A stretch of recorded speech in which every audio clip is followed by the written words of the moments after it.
तो टोटल 34। और अगर मुख्य न्यायाधीश है तो इनको हम अलग अलग तरह से देखेंगे। केंद्र में सबसे बड़ा। हेलो सभी को, गुड मॉर्निंग, नमस्कार। आप सभी का स्वागत है हमारी यूट्यूब चैनल A2 क्लासेस में। आज हम आपके लिए लेके आए हैं न्यायपालिका। न्यायपालिका में हम सर्वोच्च न्यायालय और उच्च न्यायालय दोनों को एक साथ पढ़ेंगे। तो आप सभी वीडियो को अंत तक ज़रूर देखें और वीडियो को लाइक एंड शेयर अवश्य करें। ज़्यादा से ज़्यादा लोगों में इनको शेयर करने का कष्ट करें। और जो भी हमारे चैनल से नए जुड़े हों वह चैनल को सब्सक्राइब करें। तो स्टार्ट करते हैं आज का न्यायपालिका। तो देखिए, न्यायपालिका जो है, न्यायपालिका हमारे देश की न्यायपालिका एकीकृत न्यायपालिका है, एकल न्यायपालिका भी बोलते हैं। हमारे जो न्यायपालिका है उसका जो ढांचा है वो है पिरामिड नुमा। ये देखिए पिरामिड नुमा है, पिरामिड की आकृति का है। तो हमारे सबसे ऊपर जो आता है, सबसे ऊपर है सर्वोच्च न्यायालय, क्योंकि सर्वोच्च न्यायालय जो है वो एक ही है। सर्वोच्च न्यायालय हमारे दिल्ली में स्थित है। दूसरा इसके बाद आता है राज्य उच्च न्यायालय। उच्च न्यायालय जो होते हैं वो राज्यों में होते हैं। उच्च न्यायालय जो होते हैं एक से अधिक राज्यों के लिए एक न्यायालय भी हो सकता है और अलग अलग राज्यों के लिए अलग अलग उच्च न्यायालय भी हो सकते हैं। उसके बाद आता है जिला न्यायालय। ये जिलों में न्यायालय की व्यवस्था की गई है। और उसके बाद आता है अधीनस्थ न्यायालय। तो ये सबसे पहले सर्वोच्च न्यायालय, फिर उच्च न्यायालय, फिर जिला न्यायालय और फिर अधीनस्थ न्यायालय। अब हम देखते हैं सर्वोच्च न्यायालय और उच्च न्यायालय दोनों को हम कंपैरिजन करते हुए पढ़ते हैं। तो हम सब देखते हैं इधर सर्वोच्च न्यायालय। सर्वोच्च न्यायालय जो है, सर्वोच्च न्यायालय है भाग 124 से लेके 147 भाग तक में है सर्वोच्च न्यायालय का वर्णन दिया गया है। और ये हमारे संविधान के भाग 5 में दिया गया है। 5वें भाग में सर्वोच्च न्यायालय का विवरण दिया हुआ है। यहाँ उच्च न्यायालय जो है अनुच्छेद 214 से लेके 231 अनुच्छेद तक। हम यहाँ 124 देखते हैं। 124 का हम उल्टा कर लेते हैं, यहाँ पे 214 और यह है 231 तक सर्वोच्च न्यायालय का वर्णन दिया हुआ है। ये भाग 6 में है। सर्वोच्च न्यायालय का भाग 5 में और उच्च न्यायालय का भाग 6 में। सर्वोच्च न्यायालय 124 से लेकर 147 तक में है और उच्च न्यायालय जो है वो 214 से 231 के अंतर्गत दिए गए हैं। अब देखते हैं न्यायपालिका जो है सर्वोच्च न्यायालय का केंद्र में ये सबसे बड़ा न्यायालय है। केंद्र में जो है सबसे बड़ा न्यायालय कौन सा है? सर्वोच्च न्यायालय। और उच्च न्यायालय जो होता है वो है राज्य में सबसे बड़ा न्यायालय। उच्च न्यायालय राज्य में सबसे बड़ा न्यायालय कहलाता है। तो इनको हम अलग अलग तरह से देखेंगे। केंद्र में सबसे बड़ा सर्वोच्च न्यायालय और राज्यों में सबसे बड़ा उच्च न्यायालय। अब जो सर्वोच्च न्यायालय है उसमें 2-3 बातें हैं कि सर्वोच्च न्यायालय है जो हमारे संविधान का रक्षक होता है और संविधान में व्याख्या करने का अधिकार किसके पास है? सर्वोच्च न्यायालय के पास। संविधान का रक्षक कहलाता है, संविधान का रक्षा करता है और उसकी व्याख्या करने का अधिकार भी किसके पास है? सर्वोच्च न्यायालय के पास है। ये सर्वोच्च न्यायालय है जो नागरिकों के मूल अधिकारों की भी रक्षा करता है। सर्वोच्च न्यायालय नागरिकों के मूल अधिकारों की भी रक्षा करता है।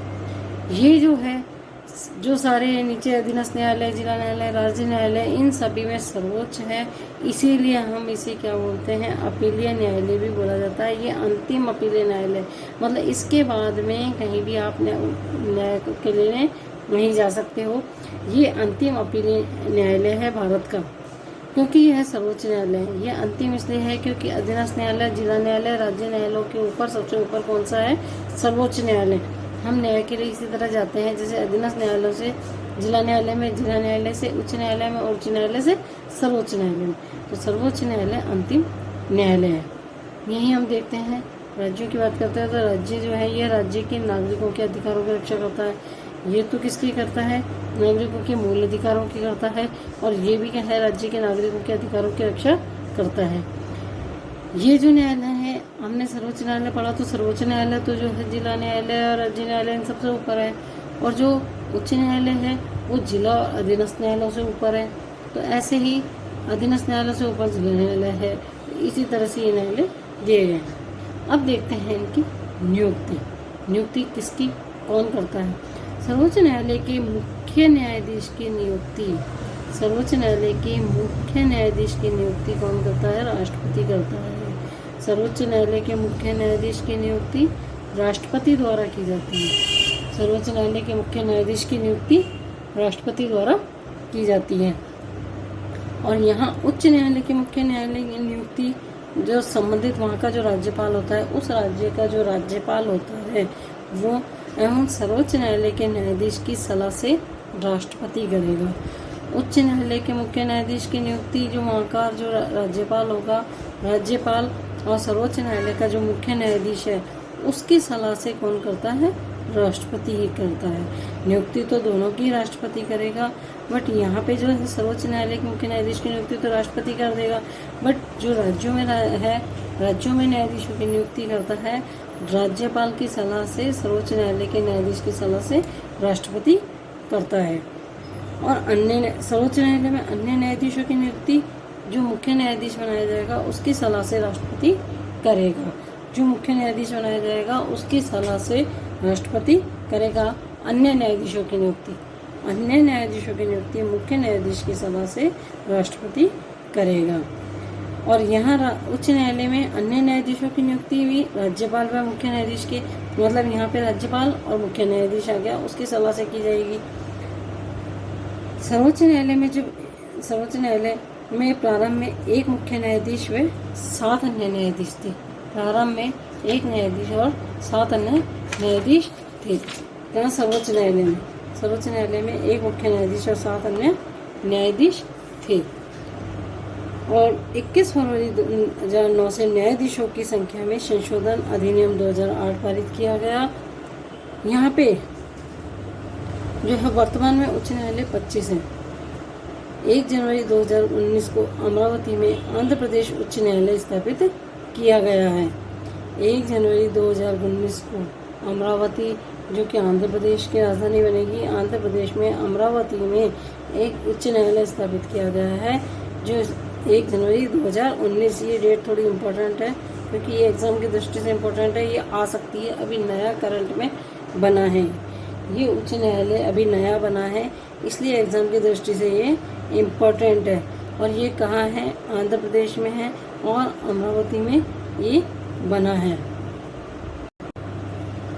21 फरवरी 2009 के तहत न्यायाधीशों की संख्या संशोधन अधिनियम 2008 के अंतर्गत जो सर्वोच्च न्यायालय है उसमें न्यायाधीशों की कुल संख्या 31 हो गई है।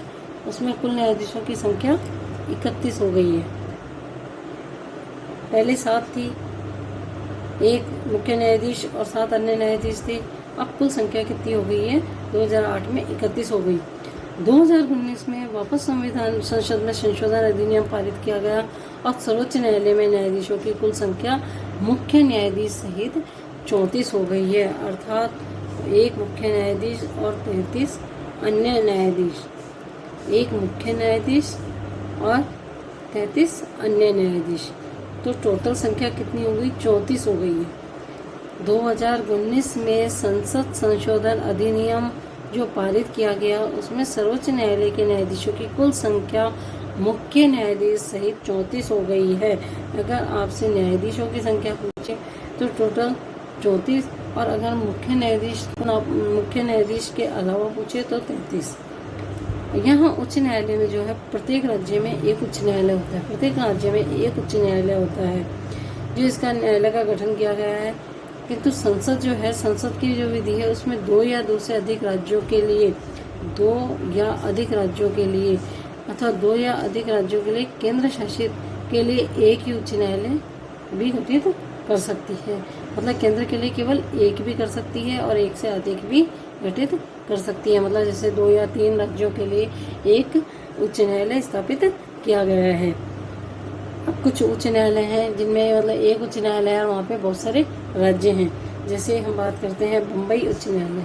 बम्बई उच्च न्यायालय जो है उसमें महाराष्ट्र, गोवा, दमन दीव और दादरा नगर हवेली ये सभी इसमें शामिल है। मतलब एक तो इसमें राज्य आ गया, महाराष्ट्र तो इसमें क्या हो गया? राज्य आ गया, और महाराष्ट्र और गोवा राज्य आ गए, और दमन दीव और दादरा नगर हवेली ये जो है केंद्र शासित आ गया। मतलब इनका केंद्र शासित का और राज्यों का मिला के बम्बई उच्च न्यायालय एक उच्च न्यायालय है। ऐसे ही देखना कोलकाता, कोलकाता उच्च न्यायालय, इसमें एक राज्य पश्चिमी बंगाल और अंडमान निकोबार, ये हो गया केंद्र शासित। मतलब कलकत्ता के साथ में पश्चिम बंगाल राज्य हो गया और अंडमान निकोबार क्या हो गया, ये हो गया केंद्र शासित प्रदेश। इसी तरह गुवाहाटी, गुवाहाटी जो है, गुवाहाटी का अभी गठन हो गया है दोबारा, गुवाहाटी दूसरे नाम से आने लगी है। इसका गुवाहाटी उच्च न्यायालय जो है असम, अरुणाचल प्रदेश, नागालैंड, मिजोरम, ये पूर्वी राज्यों का है, जिसमें गुवाहाटी उच्च न्यायालय है जो असम, अरुणाचल प्रदेश, नागालैंड और मिजोरम, इन राज्यों को मिलाकर के गुवाहाटी उच्च न्यायालय बनाया गया है। फिर देखते हैं हम केरल, केरल जो है, केरल राज्य हो गया और लक्षद्वीप ये केंद्र शासित हो गया, केरल राज्य और लक्षद्वीप केंद्र शासित हो गया। फिर है मद्रास, मद्रास के साथ में है तमिलनाडु राज्य हो गया और पुदुचेरी केंद्र शासित हो गया। इसी तरह पंजाब और हरियाणा, पंजाब और हरियाणा का है पंजाब और हरियाणा, ये राज्य हो गए, और चंडीगढ़ जो है वो केंद्र शासित हो गया। यहीं हम जम्मू कश्मीर, जम्मू कश्मीर तो अभी जो है केंद्र शासित बन गया है, तो वैसे ही इसमें दोनों केंद्र शासित है, लद्दाख और जम्मू कश्मीर, ये दोनों ही केंद्र शासित प्रदेश हैं। अब जो गुवाहाटी उच्च न्यायालय है, गुवाहाटी उच्च न्यायालय में मेघालय, मणिपुर, त्रिपुरा का गठन किया गया 2 मार्च 2013 में। इसमें जो था मेघालय, मणिपुर, मिजोरम, मेघालय, मणिपुर और त्रिपुरा का गठन करके इसे 2013 में इनको भी शामिल कर लिया गया। पहले कौन कौन थे इसमें गुवाहाटी में, असम, अरुणाचल प्रदेश, नागालैंड, मिजोरम, और 2013 में मेघालय, मणिपुर और त्रिपुरा, इनको भी इसी में मिला दिया गया। तो इनका भी जो है वो गुवाहाटी उच्च न्यायालय ही होगा। तो गुवाहाटी जो है असम, अरुणाचल प्रदेश, नागालैंड, मिजोरम, मेघालय, मणिपुर, त्रिपुरा, ये सभी जो पूर्व के साथ हैं स्टेट है, इन सभी का गुवाहाटी उच्च न्यायालय है। और राजस्थान का जो उच्च न्यायालय है, राजस्थान का उच्च न्यायालय जोधपुर में स्थित है, राजस्थान का उच्च न्यायालय जोधपुर में स्थित है। और इसकी जो एक पीठ है वो जयपुर में स्थित है, इसकी एक पीठ कहाँ है, जयपुर में स्थित है। राजस्थान का उच्च न्यायालय जोधपुर में है और उसकी एक एकल पीठ जयपुर में स्थित है। ये हमने कुछ उच्च न्यायालयों के बारे में पढ़ा, ये हमको थोड़ा इम्पोर्टेंट है। एक तो गुवाहाटी, क्योंकि अभी जो नए इसमें मार्च 2013 में गठित हुए हैं। एक हमने अमरावती पढ़ा, अमरावती जो है अभी 25वां बना है उच्च न्यायालय, तो वो भी हमारे एग्जाम की दृष्टि से इम्पोर्टेंट है। तो कुछ ये 2-3 हैं जिनको हमको याद करना जरूरी है। अब हम योग्यताएं देखते हैं। योग्यताएं जो हैं, सर्वोच्च न्यायालय की योग्यताएं, उच्च न्यायालय की योग्यताएं सेम है। तो सर्वोच्च न्यायालय की योग्यताओं में जैसे भारत का नागरिक तो दोनों में ही आएगा, भारत का नागरिक जो दोनों में आएगा। सेकंड है इसमें ये जो है सर्वोच्च न्यायालय में, किसी उच्च न्यायालय में, मतलब उच्च न्यायालय में वो कम से कम 5 वर्ष का वो न्यायाधीश हो, 5 वर्ष से न्यायाधीश के पद पर कार्य कर रहा हो। उच्च न्यायालय में कम से कम 5 वर्षों तक न्यायाधीश रहा हो, या इसमें वो कम से कम 10 वर्षों तक किसी एक उच्च न्यायालय या 2 से अधिक उच्च न्यायालय में अधिवक्ता अर्थात वकील, तो या तो वो 5 वर्षों तक न्यायाधीश रहा हो उच्च न्यायालय में, या कम से कम 10 वर्षों तक उच्च न्यायालय या किसी 2 से अधिक उच्च न्यायालयों में वकील का कार्य उसने किया हुआ हो। तो ये योग्यताएं होनी चाहिए सर्वोच्च न्यायालय के न्यायाधीश के पास। अब हम यहाँ देखते हैं उच्च न्यायालय के न्यायाधीश के पास। उच्च न्यायालय का न्यायाधीश भारत का नागरिक हो, और दूसरी कम से कम 10 वर्षों तक से अधिक उच्च न्यायालयों में वो वकालत की हो, उसने वकालत कर रखी हो, उच्च न्यायालयों में वकालत का काम किया हो, कार्यकाल। सर्वोच्च न्यायालय के जो न्यायाधीश है उसका कार्यकाल होता है 65 वर्ष तक, और उच्च न्यायालय का 62 वर्ष तक। हमें याद करने का इसको है कि जो सर्वोच्च न्यायालय वो बड़ा है तो यहाँ 65 वर्ष उसकी आयु होगी, और जो उच्च न्यायालय है वो उससे छोटे होते हैं तो यहाँ पे इनकी 62 वर्ष होगी। इनके वेतन व भत्ते, सर्वोच्च न्यायालय के जो वेतन व भत्ते हैं भारत की संचित निधि से दिए जाते हैं, जबकि जो राज्यों के मुख्य न्यायाधीश के हैं उनके वेतन भत्ते जो है राज्य की संचित निधि से दिए जाते हैं। यहाँ हम भारत की संचित निधि से देंगे और राज्यों में हम राज्यों की संचित निधि से उनके वेतन और भत्ते दिए जाएंगे। लेकिन वेतन और भत्तों के साथ में सर्वोच्च न्यायालय के न्यायाधीशों के वेतन और भत्ते समय समय पर संसद द्वारा निर्धारित किए जाएंगे। यहाँ पे संसद द्वारा निर्धारित किए जाएंगे और यहाँ पे राज्य विधायिका, इसमें राज्य विधायिका में मतदान नहीं होता है। यहाँ की इनकी संचित निधि में राज्य विधायिका में मतदान नहीं होता है। अब इनको पद से हटाने की प्रक्रिया जो है, इनको पद से हटाने की प्रक्रिया में जब भी इनके ऊपर कोई भी दुर्व्यवहार हो या कदाचार का आरोप लगाया जाए या वो अक्षम हो, तो उस दोष पर संसद के प्रत्येक सदन द्वारा अपनी उनकी कुल सदस्य संख्या का बहुमत और मतदान करने वालों में कम से कम 2/3 समर्थन, मतलब 2/3 समर्थन से पारित प्रस्ताव आना चाहिए। और इनकी प्रक्रिया भी क्या है, महाभियोग के द्वारा, महाभियोग के आधार पर इनको राष्ट्रपति हटा सकता है। तो मतलब सर्वोच्च न्यायालय के न्यायाधीश को हटाने की जो प्रक्रिया है वो महाभियोग के द्वारा होगी। इसमें संसद के दोनों सदनों के द्वारा 2/3 बहुमत पारित होना चाहिए और राष्ट्रपति उनको हटा सकता है। ये जो है कि संसद के किसी भी सदन में प्रारंभ किया जाता है। सर्वोच्च न्यायालय के मुख्य न्यायाधीश को हटाने का संसद के किसी भी सदन में प्रस्ताव पारित किया जा सकता है और 2/3 समर्थन हासिल होना चाहिए। इसके अलावा महाभियोग की प्रक्रिया के द्वारा सर्वोच्च न्यायालय के मुख्य न्यायाधीश को राष्ट्रपति पद से मुक्त कर सकता है। इसी तरह राज्य के मुख्य न्यायाधीश को भी वही इसमें है जो कदाचार या अक्षमता के आधार पर राष्ट्रपति द्वारा संसद के दोनों सदनों द्वारा पारित महाभियोग के आधार पर हटाया जा सकता है। दोनों के न्यायाधीशों को हटाने की प्रक्रिया सेम है। महाभियोग के द्वारा राष्ट्रपति के द्वारा हटाया जाएगा और राष्ट्रपति के द्वारा हटाया जाएगा और संसद में किसी भी संसद के सदन में प्रस्तुत किया जा सकता है। आप लोगों को वीडियो कैसा लगा कमेंट करके बताएं। हम आपके लिए आगे नए वीडियो के साथ मिलेंगे। इसमें हम आगे जो सर्वोच्च न्यायालय और उच्च न्यायालय की शक्तियां हैं, कार्य क्षेत्र हैं, उनको लेकर नेक्स्ट वीडियो में मिलते हैं। तब तक के लिए नमस्कार, जय हिंद।